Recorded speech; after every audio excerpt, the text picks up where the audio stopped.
All right, everybody, welcome into the Sunday Night Livestream. I'm Bobby Burton, your host, joined by Rod Babers and CJ Vogel. You guys doing tonight? Longhorns playing host to 7 official visitors over the weekend. CJ Vogel, you were out there on Friday, then you were at another place on Saturday for a camp. The Longhorns offered a 2026 prospect or 2027 prospect. And then, CJ, you and Jerry Hamilton were out at the airport today interviewing guys as they were leaving. I'm going to start with you before we get to anything else. What's the latest on the recruiting weekend for the Longhorns?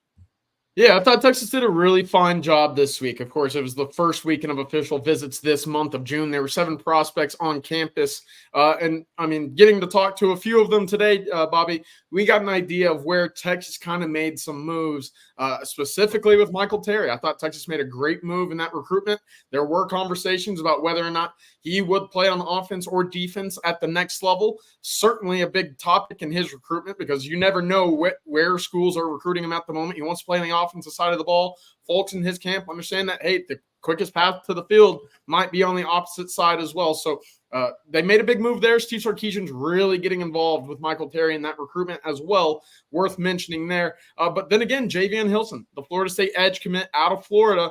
Texas right up there in his top 2 right now. It's going to be Texas and Florida State for him. It'll be Texas and Florida State for Myron Charles as well. Javen Hilson was able to really experience campus life, see the city, get an idea of what Texas football is all about. He was in town with his mother and his sister his first time down at Texas, and his mom actually told Jerry she wants his son to end up at the University of Texas. So I thought, based off of the conversations that we had today and with some of the recruits after their official visits, that Texas made some really, really good moves at a couple of key positions. Of course, who knows where Michael Terry might end up. He could end up at one of 5 positions potentially at the next level. But edge and defensive line with Josiah Sharma also coming in, Myron Charles from Florida, and of course Javen Hilson at the edge position. I thought Texas did a fine job there, as well as getting to new kinds. The Duquesne wide receiver on campus this weekend as well. That was a bit of a surprise coming into the weekend. He was not originally on the list,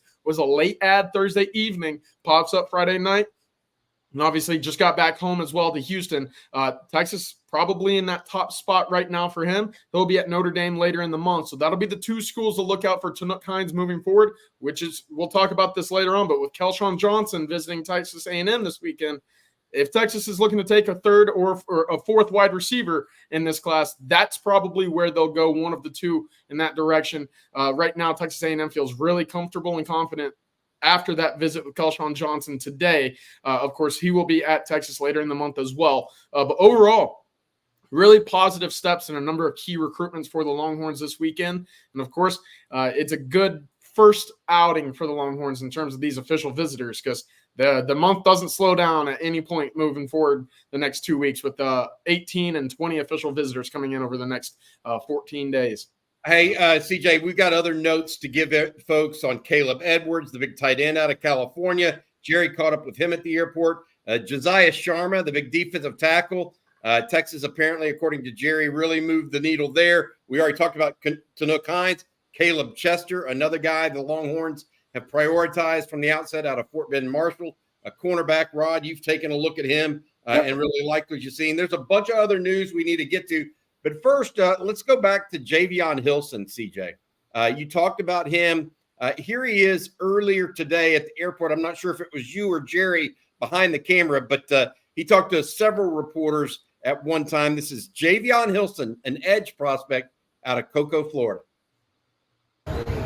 Just talk about the visit, man. What stood out? What were the highlights? Culture, the state of All-State was nice. Getting to meet Coach PK, the players. They all treated me like family. It was nice being up in Georgia. What was kind of the message from the coaches when you're talking with them? It was basically like how they would use me in their scheme and like basically like how the players move around. They was like trying to compare me like with Colin Simmons and stuff, like how they have them playing like the X, have them rushing the passer and dropping the coverage, and they say like they use me like that. Who's your player host? CJ, I forgot his name. I think he went to Edgewater. I forgot the running back. Edgewater. Baxter. Baxter. Yeah, okay. Yeah, it was cool. It was cool hanging out with him. Like he took me around the city and stuff. Went to a warehouse. got to meet Lamborghini and stuff. It was nice. Yeah. Talk about that, because that was one of the big talking points from the weekend. The walk into the facility, the Lamborghinis all out there. I mean, what'd you think of that? No, it was crazy. Like, it was a crazy atmosphere. Like, I ain't never seen nothing like that. Like, Texas is big. Like, when they say Texas like big, I mean, Texas big. Like, compared to Florida, it's nice. Do they have any like kind of plan different than Florida State? Like, I mean, like, are they telling you anything different than Florida State in terms of how they want to use you in their defense? Or So basically, like, so Florida State, they see me like as a true defensive end, like not dropping at all. Like Texas here, they see me like an athlete, like use me like as a jack, cover, rush the passer, like third down or something like that. what do you think about that? I mean, do you prefer showing some versatility? Does it matter? It really don't matter. I do that at a high school level. Like sometimes they have me dropping to the flat, have me as a linebacker, have me getting upfield, rushing the passer. I mean, it's comfortable to me. I do it in high school, so it really don't matter. How did this visit compare to Florida last weekend? This visit is it's definitely nice. Like obviously it's a big city compared to Florida, but it's nice. Like see here's like welcoming, and like Florida, it's kind of wasn't like that, but I love it. Like it's like we're easy fit in. What do you think about the big city and Austin in itself? I mean, it's nice. A lot of good people here. It's just like the building's big, everything big. You looking up, I'm like, dang, everything is nice. You have UCF and Florida State, right? Yes, sir. And then when do you want to kind of have things finalized or let all the coaches know, like, hey, I'm doing this? So, like, I was just talking about that. So, like, the last visit, like my Florida State visit, I'm comparing this visit to Florida State, and then after that, I'm just going to shut it down after that. Is it down to Florida State and Texas? Yes, or? sir. Okay. So, Florida, are you still going to go to UCF? Or? Yeah, I'm going to UCF next week. Yes, sir. What would Texas have to do to ultimately win you over and win out in this race? Basically, like, see how they do this season. But when do you want to decide, though? You want to decide? Like I said, like the end of like my senior year. Oh, absolutely. Okay. So you're going to take those other visits and then just kind of take some time? Yes, sir. So just to make sure we're quoting right, it's a Florida State-Texas race for you right now? Yes, sir. Okay. The Texas kind of opened my eyes after this visit. Yeah, opened my eyes. Okay. So you know Brandon Brown a little bit, right? Yes, sir. Do y'all talk? We talked a little bit. Actually, with the same California Power Camp. What has he told you about Texas? Nah, he was like the money. NIL. NIL. That's basically pretty much it. What does Texas show you this weekend? If you just put it in words, and a little bit you did already, but what did they show you that has them on kind of equal footing with Florida State and ahead of Florida? Right. So like they like the producing, like how they produce like NFL players. Like in my position, like Florida State got a lot, and here at Texas, they definitely got a lot, and it's just like I can easily fit in here and like the scheme that they run. It's simple. Good stuff there from Javen Hilson at the airport earlier today. Edge prospect out of Cocoa, Florida, guys. Hey, look, we got a bunch of stuff going on tonight. We're going to get to more recruiting news. We passed 50,000 in the subscription total on Texas Football YouTube channel. I also want to talk about the Lambos out at DKR this weekend. That seemed to, get some people on fire across the country a little bit. But first, I want to say thank you to our sponsor. That is Joe Brown. Joe has more than 3 decades of experience helping more than 4,000 families to finance homes and investment properties. That's right, 4,000 folks. Joe is a lifelong Longhorn fan with 2 degrees from the University of Texas and has helped many former UT athletes, professors, and more with their real estate financing. Joe's a proud U.S. Navy veteran as well and is committed to serving his fellow vets with no down payment VA loans up to $2 million.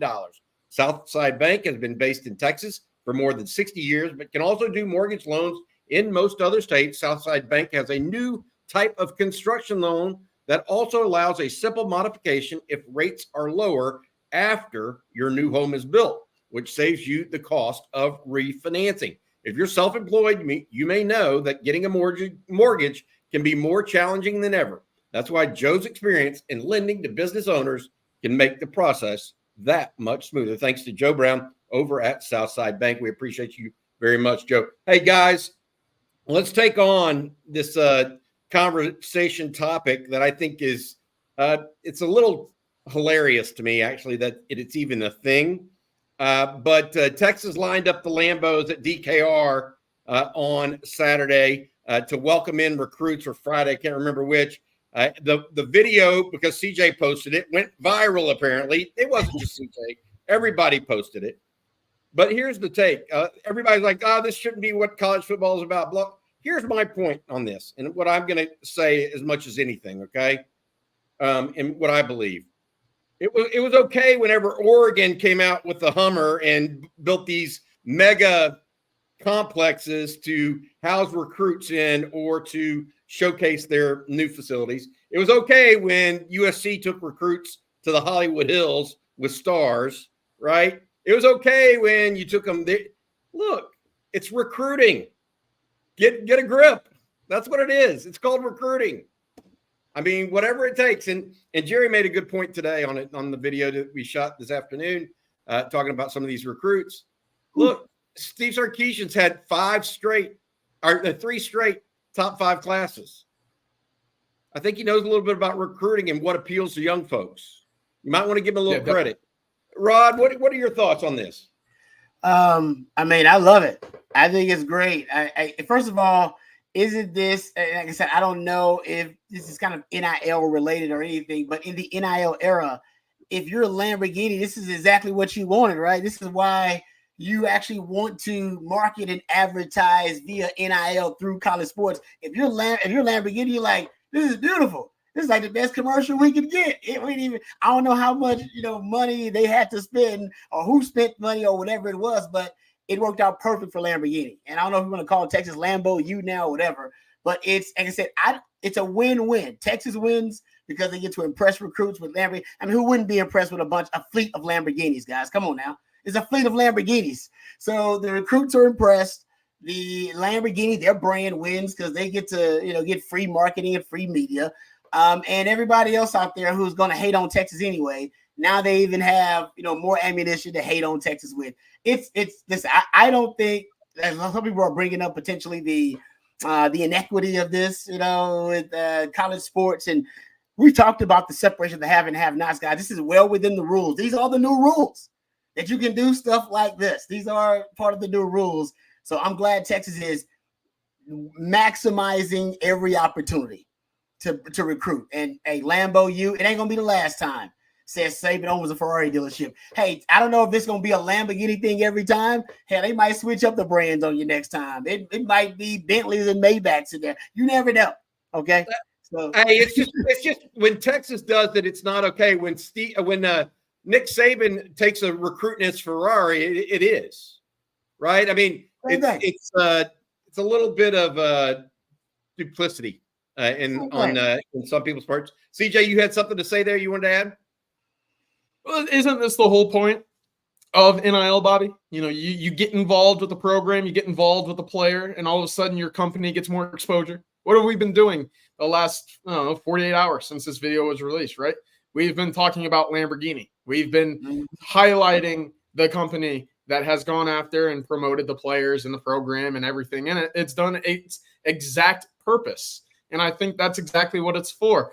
No, it's not here to sit here and promise every recruit that if you come to Texas, you will end up in a Lamborghini. That's not the point of it. The point of it is you come in, you have a deal with some of these players, and you talk about the company, the cars, the flashiness. The recruits love this. We talked to Javen Hilson. We just heard it as well. I asked him, I said, hey, we saw this video make the rounds. You walked in front of all these cars. They're revving their engines as you walk through the doors. What'd you think about it? It was awesome. I loved it. And I think that was the overall theme as well. It was Josiah Sharma, who was filming the original video I posted. Loved it. We just watched Michael Terry's video earlier. What was he doing as he walked by every car? Oh, let me get a closer look at the Urus. Let me get a closer look at the Aventador. Why? Because it's a Lamborghini. You don't see those cars too often. These kids love that. And because Texas has the ties to the dealership here in Austin, whether it be Bijan Robinson, Jake Majors, who had a deal there as well, or Jordan Whittington, there is a bit of that intrigue of, maybe if I do come to Texas and I put on what I can do on the field, maybe one day I will be driving that. Because, again, that's kind of the world of NIL. You come in and you kind of make your hay, and you never know what deals might come your way. Not to rhyme, but I just did. I completely agree with your point about, for Lamborghini, it achieved what it wants to achieve by doing this, without question. Look, I go back a ways. So I've seen schools pull out all stops in recruiting. I remember when Mike Bellotti at Oregon came out, and his entire staff came out with Harley Davidsons at a recruiting event. Then they had a big green Hummer the next year. I've seen where, they showed up at an airport in hula lays to welcome somebody at Ohio State. It's recruiting. That's what it's all about. And if you can be different, I think a lot of fans take this as strictly NIL related, but I've seen people do this sort of thing when it had nothing to do with NIL, just to showcase that the university or their coaching staff was cool. I mean, look, Auburn showing up at an Auburn coach showing up at your high school in a limo. What's the value in that? It's recruiting. Yeah, people need to get over themselves. It's like remember the helicopter was a big thing, Bobby, and taking helicopters to go to. Remember that was a big thing for a while. But you're right. Texas didn't pay a dime to bring those Lamborghinis out to Austin. The dealership provided them. How much did Kevin Sumlin charge to crash a helicopter? I don't know. Thank you, Trace. Right, I deserve a Lambo. Think about it. By my senior year, I would have worked up enough street cred and enough, with the coaches, trust with the coaches. I probably would have been a Lambo guy, and that's the goal. Like CJ said, I want to be a Lambo guy, but everybody ain't getting a Lambo when you're a freshman. That ain't happening. Maybe if you're a 5-star quarterback, that happens. But yeah, man, hopefully, I get to the point where I'm all conference.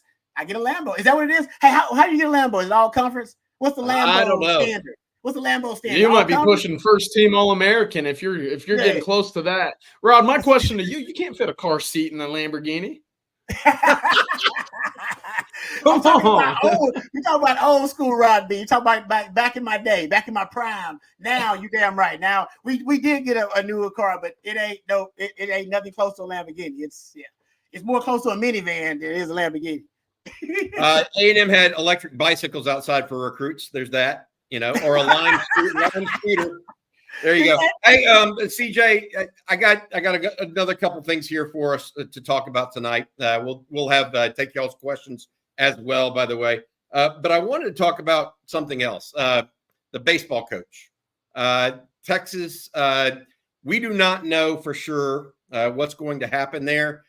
Chris Del Conte, the athletic director, after clinching yesterday the third Athletic Directors Cup title in 4 years, has still yet to say anything publicly about David Pierce's job. Of course, he doesn't say things publicly a lot of times. What are we left to believe? And then we see Clemson, who we think Texas might have interest in their coach, go out today. Is it possible that we hear something more this week, CJ, as it relates to Texas baseball? I think so. And I say that because I do think the program is a bit stuck right now under David Pierce. We've seen that steady decline over the last 4 seasons in the win-loss column. We've not seen great results in the preseason tournaments. And I know that doesn't mean a whole lot, but when you go out and you play the LSUs, the Vanderbilts, the Mississippi States of the world, and you come back winless almost every single season in these games that are widely televised and marketed, it's not a great look. When you underachieve in the conference, you don't sweep many teams, you don't perform well in the postseason conference tournament, you go 2-and-done in Arlington again, and then you come back and you have an opportunity to steal a game against Texas A&M. You squander that. You come back to fight for your lives and you put up a complete dud. It just feels like there's not much in the positive direction right now, and that's been a bit of where we've sat talking about Texas baseball over the last few seasons. And I know he's had great success. He's been to Omaha a few times. That COVID season was probably his best team. And I know that the injury luck with Tanner Wick was not great. You could talk about losing All-American pitcher midway through your tenure and saying, yeah, that probably threw a wrench in it. But at the same time, what development have we seen out of the bullpen? What number one ace have we seen emerge over the last 2 seasons? There just hasn't quite been that steady development across the field. And I think right now when you go into the SEC and you look across the conference at where they sit in terms of teams going to the College World Series, guys developing MLB draft picks, overall wins on a day-to-day, week-to-week basis in the conference, it's a much different looking baseball conference than what Texas is used to in the Big 12. So I do think it is time to make a move at there. And let me tell you, I was watching that Clemson Florida game, which one of the wilder college baseball games I've seen in my time. I love Bakich. Eric Bakich, tremendous. He's a feisty guy. He goes out for his players. He will fight for them, and then he'll get the crowd pumped up. I think he's a tremendous guy, what he's done at Clemson. I know they fell short of making it to the College World Series this year, but if I had a pick, he would be my number one guy right now. Of anybody in the world to come coach at the University of Texas, that's where my first call would go. Interesting. That's Eric Bakich, Clemson University head coach. We've heard all kinds of rumors, but as yet, we've yet to hear anything official from the university as it relates to the baseball coach. I also want to say congrats to Scotty Scheffler. Yet another win this weekend. One-shot win at the Memorial. Guys, $20 million purse for that event. Scotty had the best weekend of all of us. Let's be even better than those recruits looking at Lambos. Scotty took home a cool $4 million. Not bad. 4 million simoleons.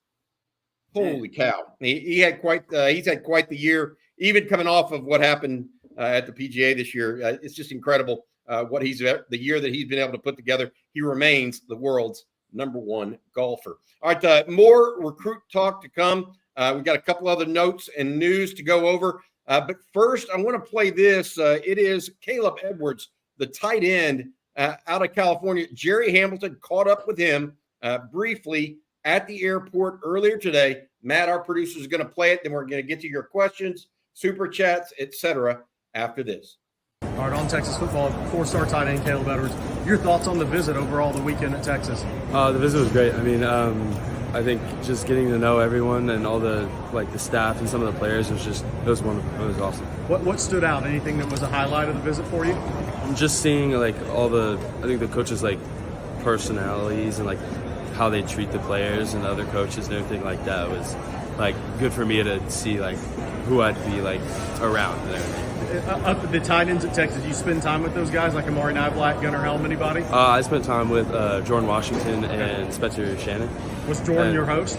Both of them were. Okay. So. What did they kind of tell you about Texas? Any insight for you that you didn't know? Not a ton. We were more talking about Coach Banks, tight end coach, and about his coaching style, and that's mainly what I was trying to get from them, and then the other staff how why they chose Texas, and so they're giving me some good information about that. So what's next for you? On your way to Auburn? Yeah, I'm on Auburn right now. And then where you go after that? Then I have Alabama and Oregon, and then I'm done. Then you're done. When do you have a date for a decision yet? Not yet, but it should be somewhere early July, early mid-July. Okay. So did this visit help Texas? Because I know you've been here before in April, right? Mm-hmm. Yeah, I went. Did this visit help Texas? Definitely. Yeah, I think just in getting what ways? All the information about I didn't know anything about the academics or NIL or any nutrition, weight room, anything like that. So just getting all that stuff just is going to make the decision easier for me, knowing that I know everything about the program. What do you want to major in? I'm not sure. I'm leaning towards sports management kind of. Okay. But last question for you: when I say Texas Longhorns, what comes to mind? I think tradition and culture. I mean, it's been the biggest program in Texas for forever, pretty much. So, and football is the religion in Texas. So, that being said, it's just that's what comes to mind. Football is like religion in Texas, says the tight end out of California. Hey, CJ, we're going to get to questions now. We can talk about this as much as we want. Anything you guys want to ask on this live stream on Sunday night, feel free to do so. I want to say thank you first to UT Boy. He says, family, hook 'em. We appreciate you, UT Boy. Thanks for the super chat. Super chats do jump to the front of the line on times like this, so feel free to get those in. Josie, Bobby, I'm going to keep asking until we get an answer. Any news on Sadir? LOL, hook 'em from Rapid City, South Dakota. So actually we did hear something. I'm going to let CJ do it because CJ's actually we all went searching for a little news. CJ's the one that got it, so I'll let him take the mic here. Yeah, the big question with Sadir is what would he look like coming into summer conditioning? Of course, the kind of the big concern in the spring was he too big? Was he a little bit overweight? The answer was yeah, and I think Sarkisian mentioned that as well. I don't think it was the smoothest of starts for Sadir and Kenny Baker. Of course, there was a bit of a strong finish into the spring season, but the word I got back is I think he is still a 5 to 10, a little bit overweight, still a little bit big on that side. So there will be some work done. Not as big as what he was, I was told, from the spring, but a little bit heavier than where Texas likes him at the moment. I think you'd like to see him in the 350s at the very least. He was 372, I believe, in the spring roster update. Get him down a little bit, get him ready for the fall season, get that conditioning right. Texas will use him, of course. That's a big body. That's very athletic. But Bobby, I mean, going out in the sun, Austin heat, it should do it naturally, right? Rod, you've been through these workouts. Just standing outside, you should be able to lose some weight. Yeah, yes. Shouldn't take long for him. I don't know what the ideal weight is, but the summertime, man, it's the right time to lose weight in Texas. Exactly. There you go. Hey, Bayrog, we going all in on Javen Hilson now that Lowe committed Hayden Lowe. Texas was not all in on Hayden Lowe. I don't know that other than Texas wanting to sign 2 to 3 edges in this class and the fact that Texas already has a commitment from Lance Jackson, I don't know that this is one precipitates another. They're recruiting these guys individually. So, no, I don't think that has a direct impact for you. Hey, let's get another couple questions. Rod, back to that discussion we were having about the Lamborghinis. Coachy Samuel, I don't see why these losers are making a fuss about how Texas is luring in recruits by showing them expensive cars. Don't they know by now that we don't keep up with the Joneses? We are the Joneses. So I want to take this one step further for you, Rod. Why is there a double standard when Texas does something? Because I think that's what this is. Because they directly tie it to NIL when people have been doing this sort of tactic forever.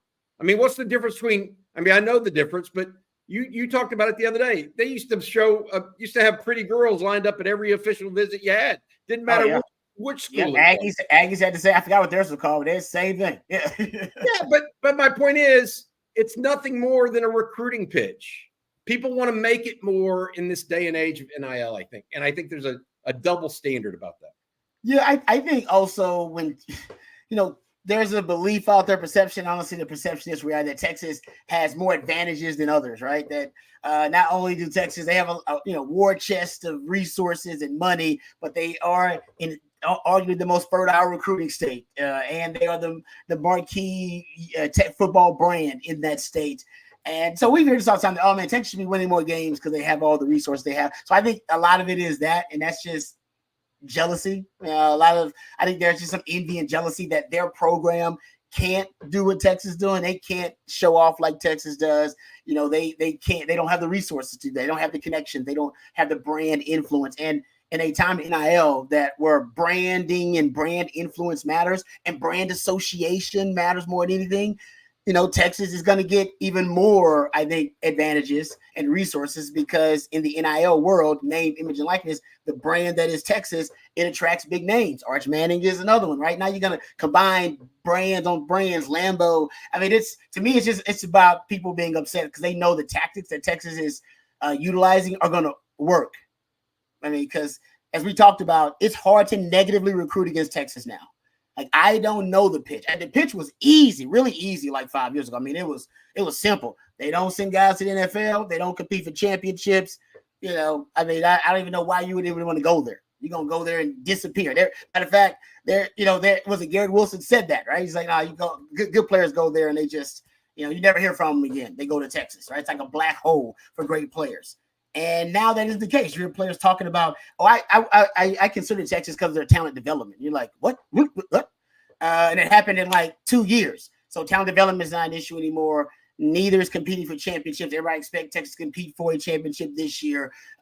NIL resources seem to be, abundant. Those are plentiful, right? And everybody knows that. The academics also. I just heard the young man Caleb Edwards talk about it. He wanted more info on academics. It's interesting to see what all the different recruits. Everybody's got something that they're tuning into. The young man that you guys had the interview with earlier.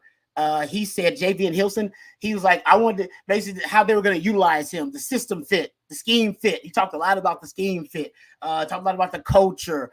This young man can always talk about it. I want to see how the coaches, treat the players. I want to get from the players the coaching style of Jeff Banks, how he treated them, how they treated each other and the coaches. It is very interesting. Every player is so unique in what they're tuning into. But I think, honestly, people are upset because the Texas right now, there are no real negative ways to recruit against Texas. Like it's really, really hard right now. Like, what do you throw out there? Give it to me. Bobby, you're in the recruiting world. Like, what do you say now? What is it? Now you're saying they're too deep. There you go. Flip it. Oh, it's too deep. Hey, too much talent. I've seen it happen. Don't go there. You won't ever play. They'll say. I mean, that's probably what A&M's pitch is to Kelshawn Johnson. It might be. No offense, but that's. And I'm not trying to. I don't think that's wrong of opponents to do that. Just like I didn't think it was wrong if Texas said that about. So it's called recruiting. Yeah, that's what you do. Everybody has their sales pitch. That's why I don't. Why when Texas does it and somebody else does it, it's a double standard. It's okay for Oregon to show up with 10, Harley Davidsons, 20 years ago at a recruiting event, but it's not okay for Texas to show up at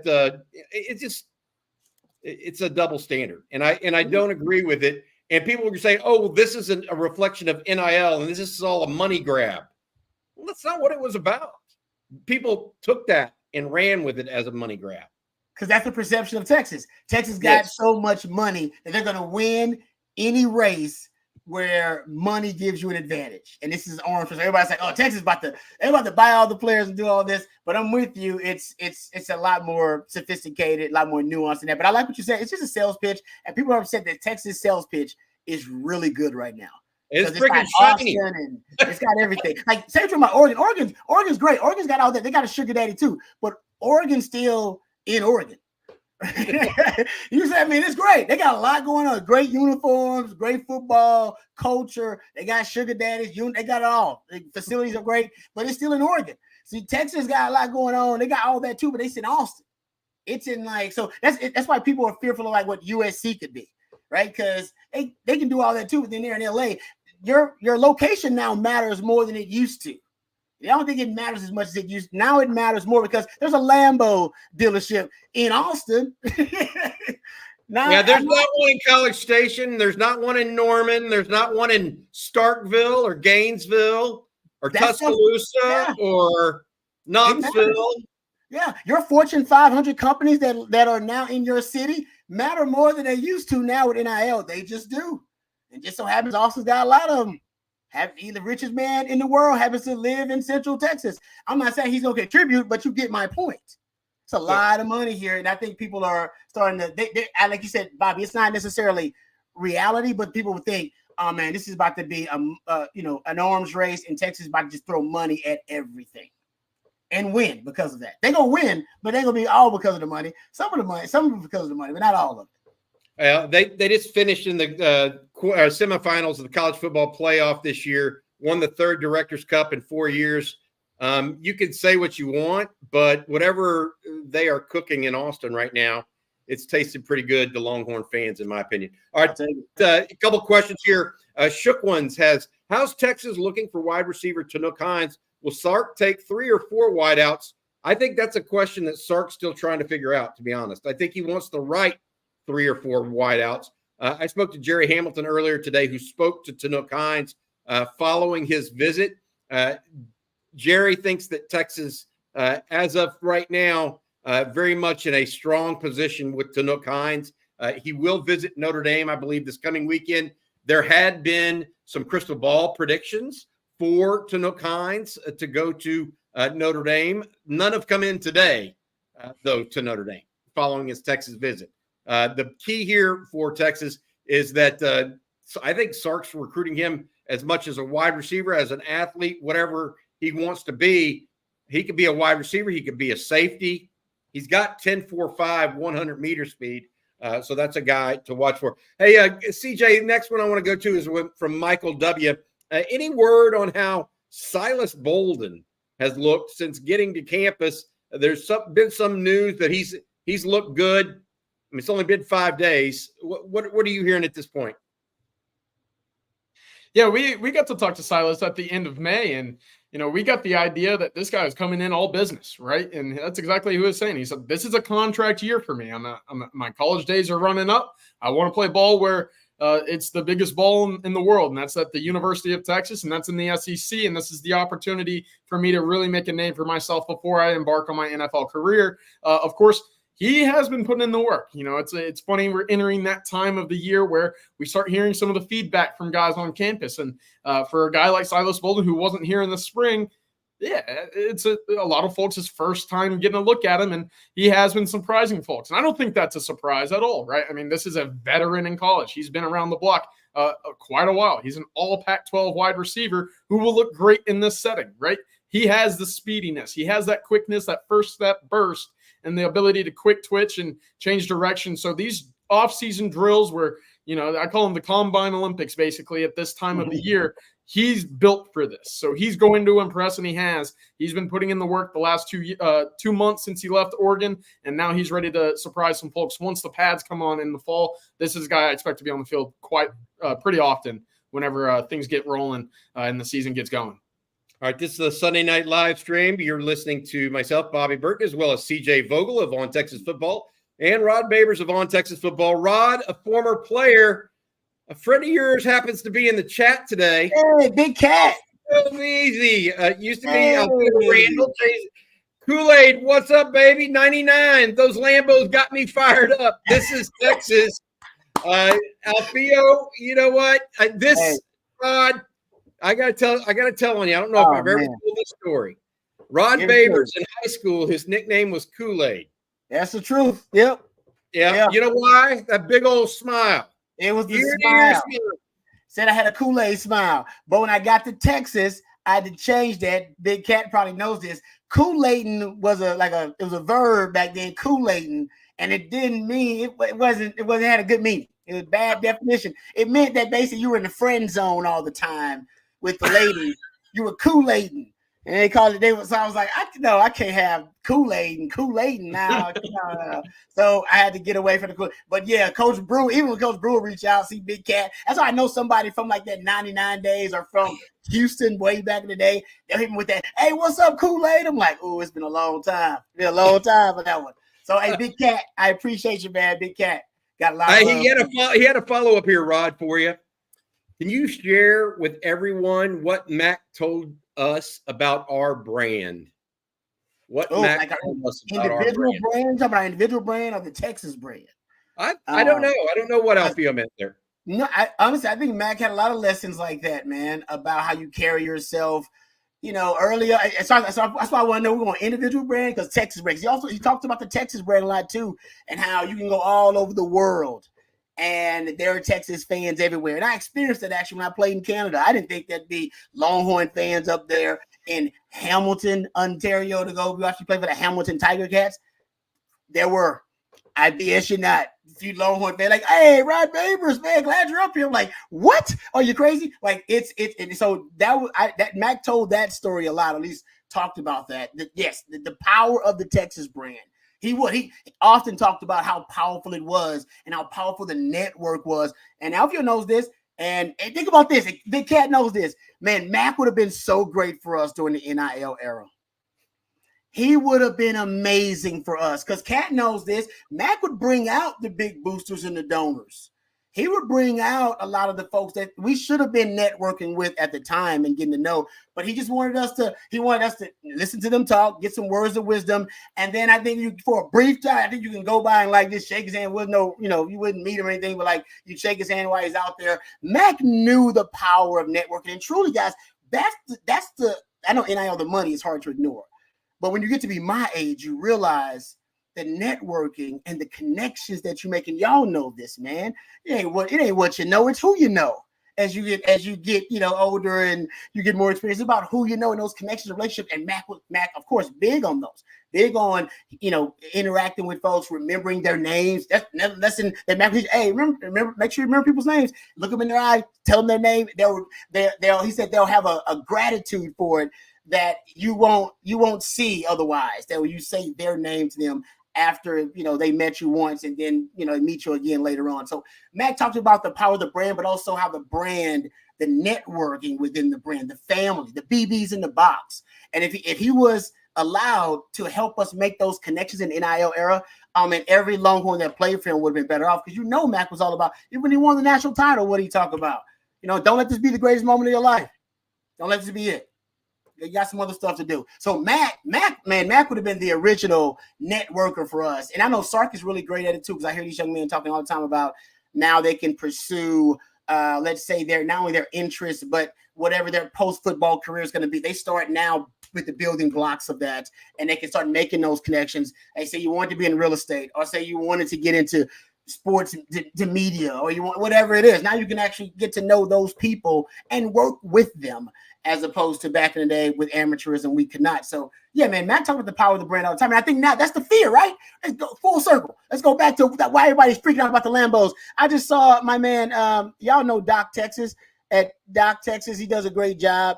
You should follow if you don't, at Doc_Texas. He tweeted out a video of what you were talking about, Bobby, about the land. There's like all these really high-end cars, high-end sports cars on the Oklahoma field in 2021. They have all the recruits out there. And they got Bentleys, and they got Ferraris, and they got Lamborghini. This is 2021.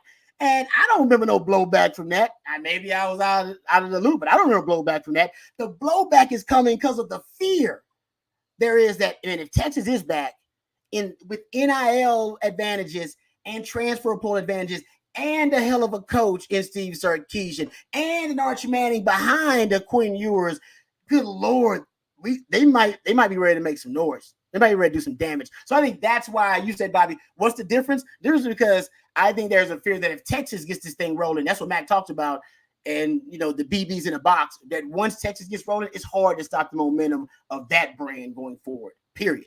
And Mac had it rolling in the 2000s. Good stuff, Rod. All right. Hey, I want to go to this question next.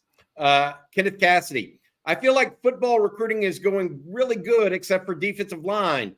Thoughts? I don't know about that, and I don't necessarily agree. I think it's going well on the defensive line as well. They had two guys in on the interior this weekend from opposite coasts, Myron Charles from Port Charlotte, Florida, and then obviously Josiah Sharma from Folsom, California. These two guys could barely fit in this little mock car here. Look at them side by side. Look at that. That's a tight squeeze in there, that's for sure. Hey, I want to know, there's low riding and then there's low riding for different reasons. They got them in that without a roof. I don't know if they're fitting in those Lamborghinis with the butterfly doors. I don't know about that one. That's just a good point. That's a good point. Hey, I want to say both. I want to give an update on both of them, though, in a little more serious talk here. So Jerry spoke with both of them post-visit. Sharma was already on his way back to California. He said he had a great visit. I think it's going to be Texas and Alabama there is what it's sounding like. He's got an Alabama visit to come. With Myron Charles, it's sounding like it's going to be Texas and Florida State. Texas, again, making a play for a guy in Florida against Florida State at this point. And so they've already got Brandon Brown remains committed to the Longhorns, has his visit to Texas in a couple of weeks. So I don't think there's anything right now going wrong, Kenneth, with defensive line. I actually think it's going as good or better than expected or anticipated. They just have to close the deal. Now, maybe there's a wider or a further berth, but they don't even have a wide receiver commitment yet. Everybody thinks, oh, we're doing great at wide. They don't have a wide receiver commitment yet. They're still trying to finish the deal at both positions.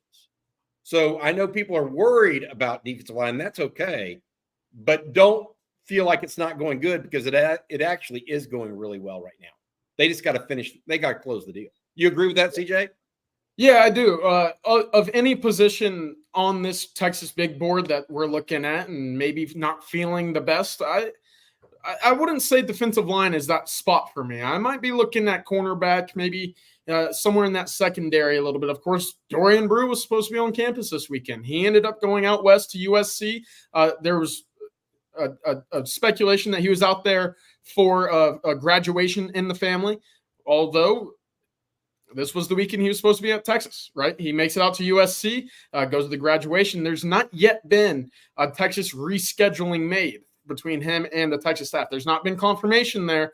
He is right now the top in-state uncommitted cornerback in the state of Texas. Texas had made a great move for him earlier in the spring. They had taken over Ohio State, for who had perceived to be the leader for him for quite a while. And of course, getting him back on campus for the official visit was going to be a big part of this recruitment. They're still waiting to kind of hash out some of the details there for him. So that's kind of where I'm looking at in terms of if there's a spot to be worried at. I think it's still a bit too early in terms of that. But this is the month where you make all your moves, essentially. But I'm looking to see when exactly Dorian Brew does make it back to Texas for his official. Good stuff. I think that's part of it. Is you gotta look at it all, right? There's a rumor. We'll talk about some other stuff here later in this broadcast, but as it relates to this, I think Texas is recruiting just fine on the defensive line, great at edge, great at wide receiver, great at offensive line. I mean, look, they've got 38 more visits to go in the next 2 weeks. Yeah. Guys, they're just getting started, and they're almost halfway done with the recruiting class, by the way. So they're going to be fine. I think that's worrying about it is different than actually feeling like it's not going well. I actually think defensive line recruiting right now is going really well. And frankly, CJ, at cornerback, you have Caleb Chester sitting out there, who Texas has been extraordinarily high on from day one. I like him. You know, and Rod really likes him. Long arm guy. Yep. Apparently had a great visit this weekend as well. Yep. So we'll see if he continues to take visits or not. I think he's scheduled to go to A&M or Baylor next. I can't remember which, but that's one of the ones that we're watching right now. All right, let's keep going. I got some more questions here for folks as we keep going. This is one for Rod. Jedi Master Bevo. With Silas Bolden and Matthew Golden returning kicks, you have over-under on TDs, 3.5. That's high, isn't it? That's really high. That's high. That is high. Yeah. I'd go under on a 3.5. I do expect, honestly, I expect Matthew Golden to have a kickoff return for a touchdown, considering how good he is. I mean, you can make the argument he's an upgrade over Keelan Robinson, and Keelan Robinson was the best kickoff returner in that draft class. That's a big part of why he got drafted, because they have the hybrid kickoff return rule now, the XFL, NFL kickoff return. So I'm going to say I'm going 2 right now. I'll go 1 punt return and then 1 kickoff return. But I will say, if you want to go special teams touchdowns, then you got to throw in potentially block punts, stuff like that in there. And I think because I know Jeff Banks is really aggressive, so I think you might get a block punt return for a touchdown this year. I mean, that's something we've seen under Jeff Banks too. So maybe I'll go 3 overall. But yeah, it's hard to get that many returns, because once you return 1, hell, teams stop kicking to you, and then they start either kicking it away from you, or they start specializing certain coverages just to stop you. So if you're gonna get that kickoff return, usually it comes a little early in the season, and once you get that, teams, they're just stupid if they keep kicking to you. And I wouldn't kick to Matthew Golden from the jump, honestly. I would stay away from that guy. That guy is he's scary on the kickoff returns. It's just a little bit that I watched of him. And I love Silas Bolden on the punt return too, man. But Xavier Worthy was the best punt return argument in the country. I don't know if you'll get an upgrade there from Silas Bolden. I don't know if you get an upgrade in that situation. Good stuff. We've got a couple more questions we're going to get to tonight on the Sunday night live stream. Before we do that, I want to say thank you again to our sponsor. That's Joe Brown of Southside Bank. Joe has more than 3 decades of experience helping more than 4,000 families finance their homes and buy investment properties. He also did my first home mortgage ever. Joe's a lifelong Longhorn fan with 2 degrees from the University of Texas, and has helped many more former UT athletes, professors, and more with their real estate financing. Joe's a proud Navy veteran and is committed to serving his fellow vets with no down payment VA loans up to $2 million. Southside Bank has been based in Texas for more than 60 years, but can also do mortgage loans in many other states. Southside Bank has a new type of construction loan that allows a simple modification if rates are lower after your new home is built, which saves you the cost of refinancing. If you're self-employed, you may know that getting a mortgage can be more challenging than ever. That's why Joe's experience in lending to business owners can make the process that much smoother. Give him a call, 512-663-4744. That's right. Give him a call tomorrow if you're looking for a home, 512-663-4744. All right, guys, one of the things we mentioned that happened yesterday, according to our friend Dr. Brett Wilkinson, who follows the Directors Cup, and then he tweeted it out, and then like an hour later, the university tweeted something out saying clinched. Congrats to Chris Del Conte and Texas Athletics on winning the Directors Cup this year, third time in 4 years, according to Kelly _horns up. Guys, is this part of the jealousy that we see as well? It's not just a jealousy on football field, NIL related. It's across a category of college sports in general right now. Texas, just everywhere they look, they're seeing Texas competing for championships in just about every sport. Would they end up with 15 conference championships this year out of the 21 sports they participate in? Something ridiculous like that? Yep. I think it's part of it, Rod. I really do. You mentioned jealousy, or some other people in the chat. There's a level of that. Envy may be a big one too, right? Mm-hmm. But Yep. Look, if the hat fits, wear it. I ain't got no problem with that. You don't want to be all hat and no cattle. I agree. And I also think, honestly, it almost causes internal pressure as well on the other coaches, right? That's why we talk about this Coach Pierce thing. Coach Pierce is a good coach, but when you're surrounded by all these programs that are achieving at an elite level, winning championships, and then you are a coach of a blue blood program like Texas baseball, the pressure ratchets up even more, right? Because everybody, even Sark talked about that, right? Sark talked about when they would have the end of the year kind of athletic meetings, and Coach CDC's giving props to all the coaches, and everybody's giving rounds of applause, standing up, and then he's sitting there like, man, I wish football would get some more love here, and he's going to experience that now. So I also think there's a lot of pressure because of that standard that is now a really high, as it should be, right? That Directors Cup standard that Texas has, and even CDC talks about it. He expects all the programs to be top 10. That's like the base standard now. And championships is obviously the floor. The ceiling for you. Good stuff. Hey, this one's a more of a recruiting question, guys. And CJ, I'm going to ask you this one first, just real briefly. How interested is Texas in Keelan Chavez out of Hutto from Travis McDermott? Do you know if Texas has made contact there? Yeah, he was on campus June 1st for the elite camp. Really talented running back. The spring was really where you started to see his recruitment pop up a little bit. Speedster as well. I believe a 10-7, 10-8 guy. Texas in the 2026 running back room. Of course, we've talked about this at length. They currently have a commitment right now. The running back out of Aledo. They've been recruiting all over the board. Javian Osborne, KJ Edwards, a number of other running backs were on campus. Of course, you look at Xavier Crowell out of Alabama as well. He's in the 27 class, but Tredarian Ball, KJ Edwards, Isaiah Young, a number of guys in that group in the 26 class already kind of more established in that relationship with Texas. I think he's a developmental piece. We'll see if an offer is extended down the road, but Texas certainly further along in a number of other guys right now in 2026 running back. All right, and then this one, CJ, where does Texas stand with DK Moore, DeCorian Moore, the wide receiver out of Duncanville, after his visit to LSU this weekend, where reports were, okay, LSU's now back in it. Surprise, surprise. Thanks for the question, Cisco Diaz. CJ, your thoughts?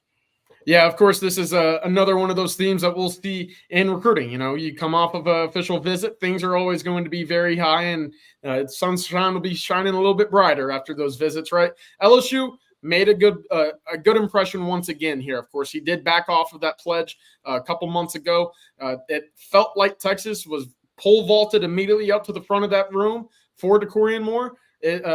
obviously his official visit coming up later this month is going to be very important when he comes in next week. So the big question is, how much of help did LSU get this weekend? Did it get him back into that talking point with Texas? Right now, I don't think so, but it certainly did give him something to think about coming back home.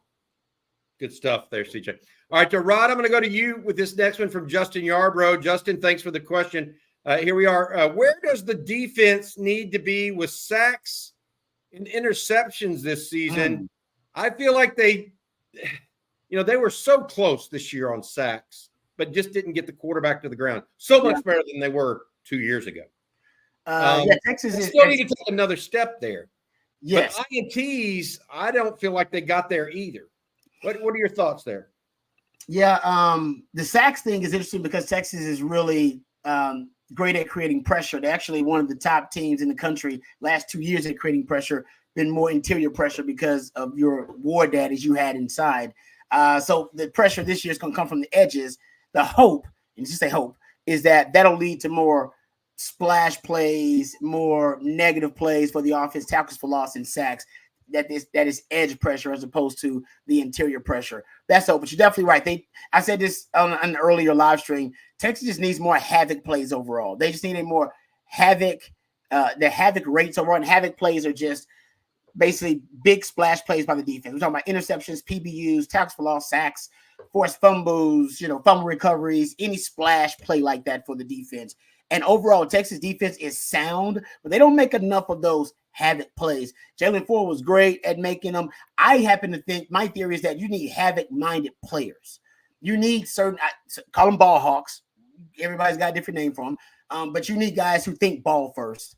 I think Malik Muhammad's one of those guys. I think that honestly, Anthony Hill can be one of those guys that ends up having a lot of havoc plays. He can move them around, and he's a disruptor defensively. You need more guys who will be able to make those type of splash plays. I'm hoping Janae Barron makes those plays, but in terms of getting your hands on a football, interceptions, not so much. But he's been a great kind of a defender at getting tackles for loss, like force run defender, getting tackles for loss and getting his hands on the ball, getting PBUs. But interceptions, I think that's more about having players on the back end, and maybe Makuba's like this, hopefully Derek Williams, that they are ball oriented. They think ball first. I know this because I thought man first when I played. I didn't go after the ball. As you guys know, I had my hands weren't great. So me going after the ball wasn't always a wise decision. So I would play man first. I would play through the man to the ball.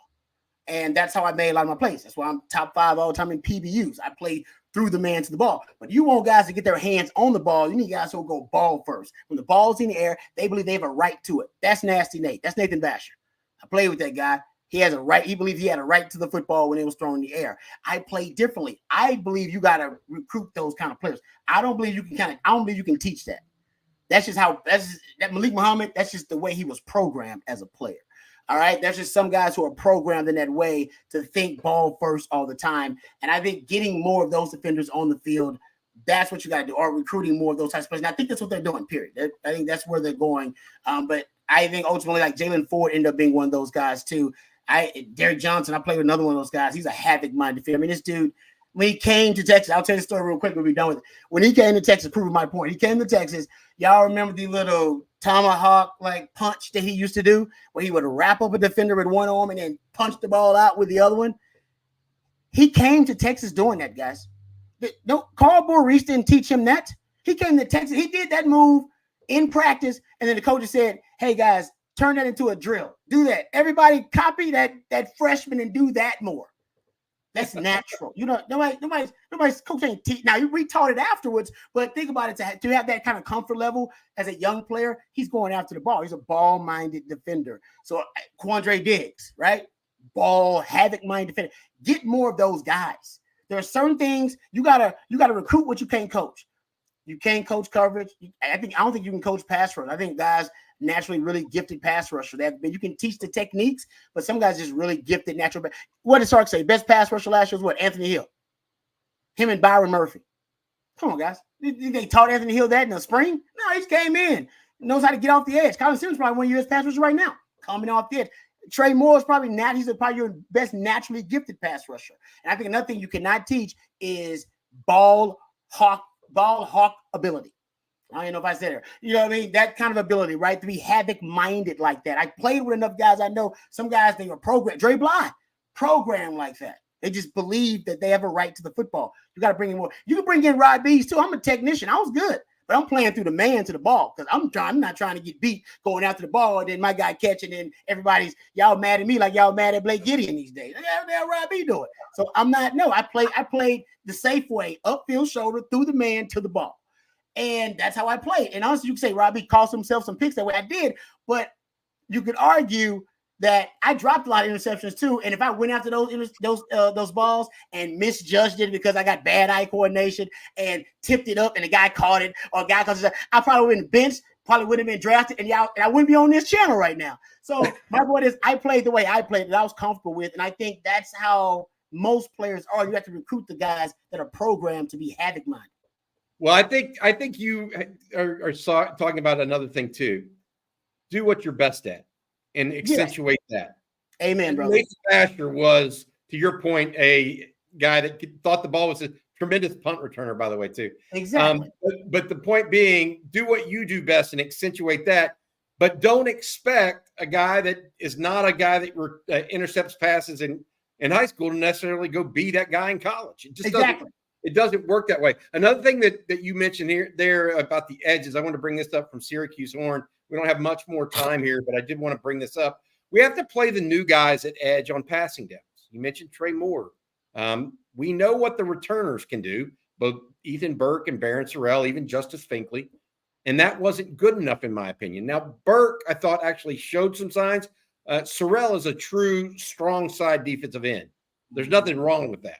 I mean, I don't – so – but to his point, and I think what he's getting at here is passing downs, whether it's Colin Simmons, Trey Moore, even potentially Colton Vosick, we need to see something a little bit different out of Texas from an alignment standpoint or substitution standpoint.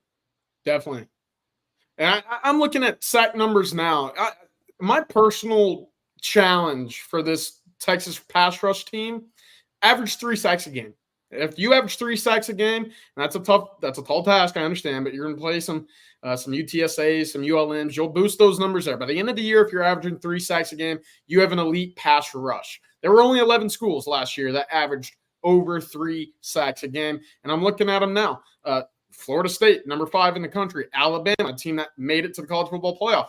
Penn State, top 10. Texas A&M, they had a great front. UCLA, another team with probably the best front 7 in all of football that no one gave love to a year ago. If Texas is able to get into that kind of realm, that's going to help the back end very, very much. And again, that's a very important spot. Texas last year, only one sack a game over the last 3 games. They didn't have a sack against Washington, a great offensive line, obviously, but we saw what that did to the secondary as well. If you're able to get that rotation going where your guys aren't necessarily burnt out by the fourth quarter because of how deep that room is, you'll be able to get some pressure on the quarterbacks at times you normally would not have been able to, in situations you normally would not have been able to. More times than not, the more important parts of the game, later in the game, the fourth quarter, when plays are more valuable at the time. So 3 sacks a game, that's the number for me. If you're in that area, even in the high 2 8s, 2 9s, you're having a very good pass rush, and your defense as a whole should be reaping the rewards of getting pressure on the quarterback. Let me add one thing for Syracuse Horn, because I agree. I agree with him actually about the newer pass rush, the guys that just added, because I think Trey Moore, even a young Colin Simmons thrown in that mix too, can be impact pass rushers on passing downs. NASCAR package. Been talking about it before. They have to have one this year. I'm sure Johnny Nance has already got one that he's working on. But when they get up on a team, multiple scores like they did last year, like Sark does every damn year, right? Sark, that's what his teams do well. They can get up on a team. They go on a run like an NBA team, like an old Golden State Warriors. They'll go on a run and get a 2-3 score lead on you. Problem is, got to hold on to that like they did last year, right? So once you get that lead for Sark, and that's what he's talking about, the complementary football, you want to be able to apply pressure on teams when they have to abandon the run and just throw the football. Problem happened last year. Your pass defense was so bad that teams would abandon the run, and they were to catch up to you because Texas couldn't make any plays. They couldn't get those sacks on predictable passing downs. NASCAR package. Put your best pass rushers on the field. Find out who they are. and just when you get up, not every passing down, but when you get up big, when you're up 2 scores on a team, that's when you put your NASCAR package in on those passing downs and let them just get after. I think that'll help Texas too. And that NASCAR, for those who don't know, you just basically putting in mostly edge rushers. You may have 1 D tackle in there. It will probably be Alfred Collins if I was doing it. And then the rest of that D line is going to be edge rushers. We throw, more in there. We throw, maybe it's a young Simmons in there. You throw in there. Maybe Vosick ends up being one of your better pass rushers, whoever it is. But you are D ends plus Alfred Collins. That's your NASCAR package. Good stuff, Rod. Hey, CJ, I was over there a couple weeks ago. This is from Todd Lacey. Has construction started on the new football indoor? Hadn't heard anything about it. I was over near Newhouse and that stuff. They had not started as of 2 weeks ago. I don't know if there's been anything new break ground over there in the last couple of weeks. You and Jerry were over there this weekend. Anything new? No, nothing new. Of course, you're going to have to bulldoze a building, get the land cleared out, and again start building then. So still a bit of ways away for that. They haven't blocked off any of the roads or anything for construction there. There is, however, work being done to DKR, and that's in the form of a brand new video board going up in the south end zone. Maybe a bit of surprise. Of course, that's a relatively new part of the stadium, but they are redoing the video board in the south end zone. I believe they're trying to make it connect with the 2 side panels where previously it was the Earl Campbell and Ricky Williams banners that were draped down over there. But right now there is not a video board at DKR. They'll be getting that one done during the summer months, during summer conditioning. And I believe they're also revamping some of the other video boards, whether it be like the little banners on the facades of the upper decks and all that as well. So a little bit of some touch-ups and tune-ups before we enter the SEC. But they have not broken ground, I don't think, on the new indoor. Correct. They did the camp this weekend, for example, that you attended, CJ, or were at inside the bubble at Denny's, right? Correct. Yeah, that's what I thought. Okay, all right. Hey, a couple more questions, and I'm gonna finish it out from here. Rod, who is your starting secondary as of right now? Oh, that's good. Yeah. As of right now. Malik Muhammad, obviously at corner. Derek Williams at safety. I'd probably have Makuba at safety too, man. Jade Barron, my starting. And then another corner, right? Who's at that other corner? Gavin Holmes or Javion Cole? Or do I like Jade Barron enough to throw him out at corner? Or I like Jalen Gilmore enough, I should say, to put him at the star and then put Jade Barron out at corner. Like that's what I wonder. Like, who's your best 5? Is it Javion Cole out there? Because right now between Gavin Holmes and Javion Cole, I haven't watched Javion Cole here at Texas. I've seen a little bit of Gavin Holmes. I like Javion Cole. This is what we were just talking about, ball hawk. Javion Cole's one of them dudes. He's been doing it since high school. He does it every level he's at. He gets his hands on the football. Guy's got it naturally. It's crazy. Right now, I'm torn. I'm like 50-50 on Cole and Gavin Holmes, but right now I think Cole we'll see how he comes in. He might have a slight edge for me right now. He's a mystery box. You know what I mean? I know what I got in Gavin Holmes. I want the mystery box right now. Maybe Cole's my mystery box. So, I think that's the weakness, obviously, in that secondary. We don't know what's going to happen at that other corner. My hope is that, Gavin Holmes, with the experience, it's a really good competition between him and they rotate those guys. And I know they're going to rotate all those guys anyway. But the one I have the most confidence in right now, man, it might be Cole over Holmes, honestly. Interesting. And not Barron kicked out the corner. I don't think Barron's like the whole thing with Jade Barron. I think he's definitely a nickel or a safety, not a nickel or a corner. Would you agree with me on that or not? I think he nickel and safety are, I think, his ideal spots. I haven't talked about I'd play him at safety.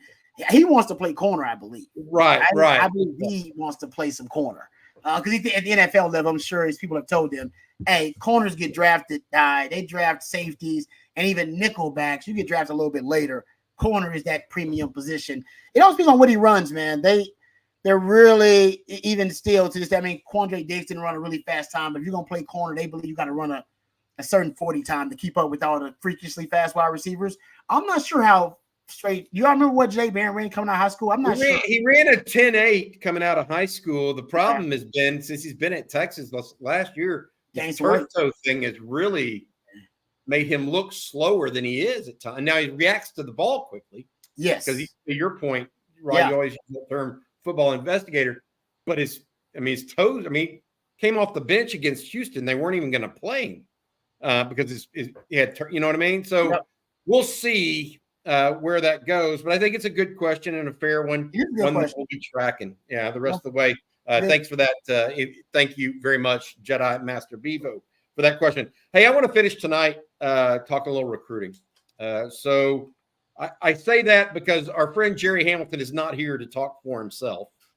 He is on his way back home after spending, I guess, 10 hours at the Austin airport today. Some of that with our CJ Vogel here on this live stream. Guys, Jerry put in a high.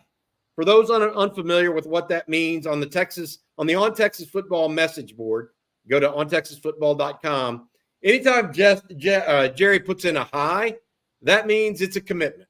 Mm-hmm. And take it for what you want. We're not giving any hints. We're not saying anything more. Just suffice to say the Longhorns feeling pretty good right now as well. Before I finish, I want to say thanks to a couple of other super chats. One of them from KD35, I am the best. So curious knowing Aggies and LSU. Do you expect Texas to push harder this cycle on maybe having a larger pool party last week of July to try closing? Wow. I don't know that they're going to – I don't think July is in the cards this year. I think it's a quiet month, isn't it, CJ? Is that correct? Yeah, I believe so. And I also want to say by the end of July, you should probably see a number of these big-time targets having made their decision or right on the precipice of announcing where they will be going to school at the next level. Of course, that July 27th, 29th that we've seen the last few years, by then I wouldn't expect there to be many at least of the 38 guys coming in the next week, many of those guys to still be uncommitted. So one guy I have heard who will be making a return to Texas A&M will be Michael Fasusi at the end of July or the early August period around then. So we'll keep an eye on him. Of course, his official visit coming up is going to be very important for the Longhorns as well. He'll come in June 21st through 23rd. Got it. Also want to say thanks to UT Boy for his chat here. I don't know what the possibility is here. I don't want to know what you're talking about for sure because I wasn't being able to follow along the chat while talking, but make sure you put that in tomorrow morning while you're fishing out in Emerald Bay, my man. Have a good time. All right. Again, a high is a commitment, but we got to be let that player make that announcement on their own time frame. We don't do that. Let the kids have their own fun. All right. I want to say thanks again to Rod Baber, CJ Vogel. I want to say thank you to Joe Brown, the veteran mortgage pro over at Southside Bank. And we want to say thank you to all of you. Earlier today, we went over 50,000 subscribers on the YouTube channel here at On Texas Football. Just a lot of labor of love here for a lot of people. We appreciate you guys very, very much. And thank y'all for listening. And hopefully the Longhorn football team puts us over 100,000 this year. Yes, sir. I'm ready for that because that's what it's all about here. You guys take care. Have a good night. Have a good week. We'll see you in the morning on Coffee and Football. For CJ and Rod, I'm Bobby. Hook 'em, guys. Hook 'em on. Hook 'em.